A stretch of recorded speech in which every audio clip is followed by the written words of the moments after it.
Hi, and welcome to Robin's house. I wanted to go over some tips with you about making a shaker card layout. So this one is kind of fun. It has shaker card built into one of the pages, and so I want to show you how to do that.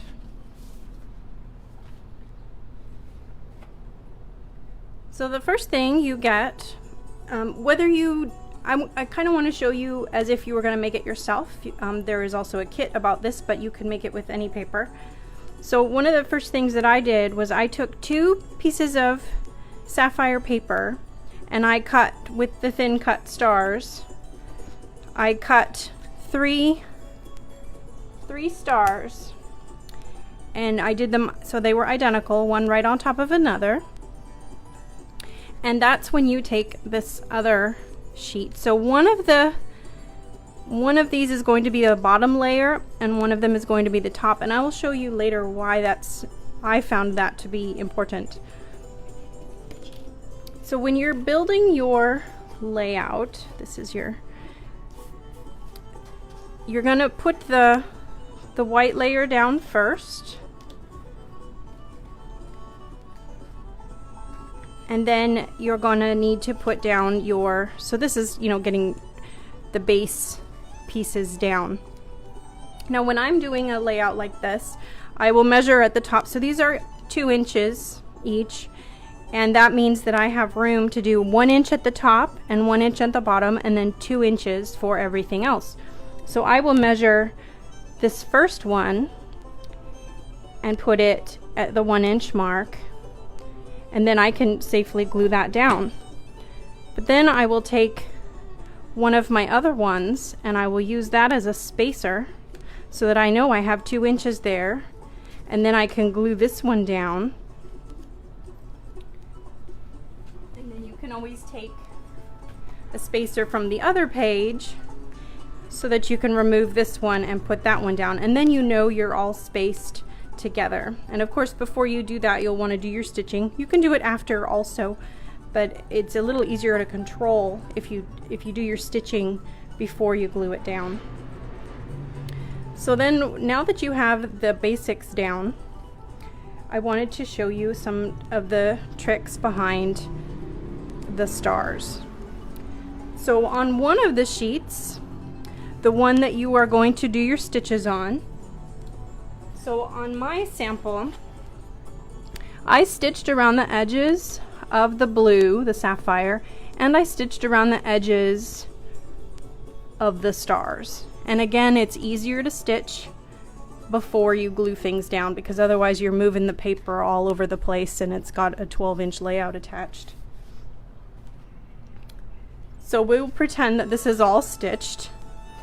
And then what you want to do is you want to put your layer of acetate on the back side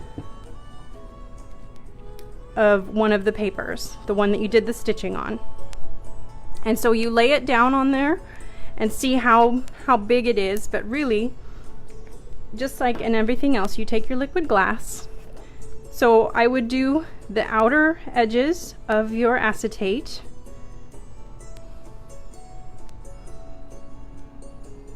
and I would do the inner edges of the stars. That way, all of the important pieces are going to be glued down. You do not need a lot of liquid glass, because when it's on the acetate, it spreads really easily, and you'll see when we set it down. So now that we have the liquid glass on there, we'll set it down.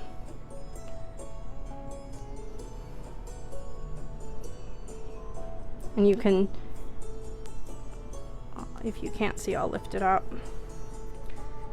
You can see that a lot of the liquid glass has pooled and moved along. So you don't want to do it too close to the edges either, or it will pool into your visible plastic parts.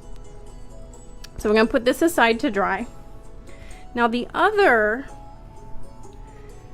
sapphire, you need to turn it over and put your foam squares on the back. Now I happen to have a lot of foam squares from the shaker cards left over, so I used up a whole bunch of my shaker foam squares. But you can just as easily, it would be very easy to use the 3D foam tape that we have. I wouldn't use thin because that doesn't leave much room for your sequins, but the shape of the tape would be really handy in here. Oh, and I can see that I missed one. So you don't have to have it covering every inch of the space, just enough to keep a full sequin from escaping in there. And then you would then take your, after you take your foam squares off, it'll take a really long time to take all these foam squares off, you would set it carefully down on your white paper. And then is the time to dump in your red, silver, and blue sequins. And now that there is a little casing inside, it will be very simple to drop them in. And then you would take your liquid glass again and put some more liquid glass on this side of the acetate, along with some regular glue. Well, you could probably just use liquid glass here too. And then you would create your little sandwich, perfectly done because you cut them at the same time, and then it will be perfect. The other thing that is very important, when you have pages that match the pages on the other side. So when I'm doing the second page, I don't prefer to do my pages separately. I kind of do them at the same time so that I know that when it's time to put the second page together, that I can line it up perfectly with what's going on the other page. Now in real life, when you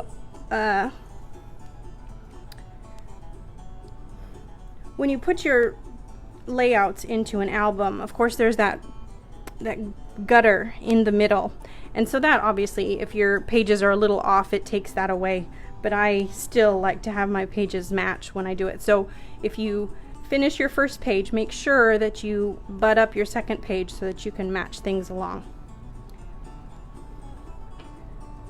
So those are the tips and the tricks. Well, I guess your kit is going to have some dovetails, and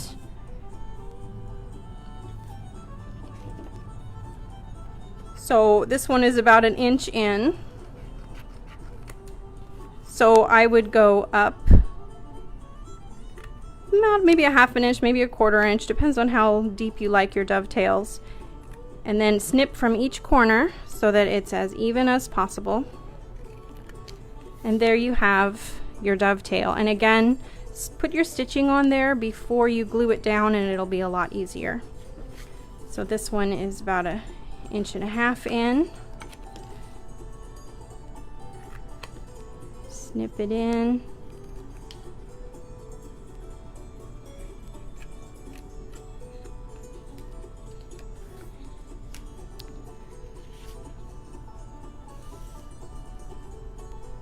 And this one's about this long. And one more dovetail.